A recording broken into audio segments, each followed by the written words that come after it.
Hola a tots! El 29 d'octubre farà un any de la catàstrofe provocada per la Dana a l'Horta Sud, la Ribera Alta, la Foia de Bunyol i la Plana d'Utiel, amb més de 200 morts i grans pèrdues materials. Quasi un any després, encara queda molt per a reconstruir. Per això volem continuar l'onada de solidaritat amb una campanya de captació de fons que donarem a la Fundació Horta Sud, que els distribuirà entre les associacions de la comarca. Tota la gent que col·labore en la campanya, donant 10 euros, rebrà la primera carta extraordinària de la Fallera Calavera Deluxe.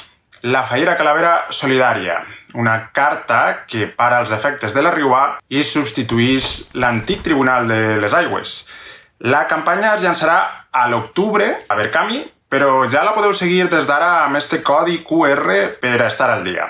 Continuant amb les notícies sobre la nostra zombi valenciana, vull anunciar que les expansions de la Fallera Calavera arribaran en format deluxe a finals d'octubre. Es publicaran en un únic paquet de caixa gran amb la Fallera Calavera 2, la Fallera Calavera 3, gran part de la Fallera Calavera 4 i cartes extraordinàries com DJ Chimo o Maria Bradelo. En definitiva, tot el contingut publicat en l'última dècada, però ara millorat amb cartes més grans, millor producció i ajustos que fan el joc més interessant. Presentarem este paquet al ja mític torneig d'Espanta la Por al Museu Etno de València el dissabte 18 d'octubre al matí.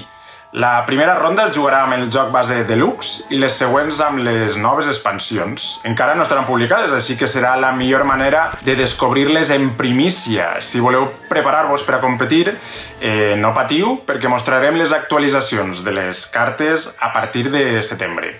Res més, bon estiu i que continuï la diversió fallera també a les vacances. Ens veiem pronte.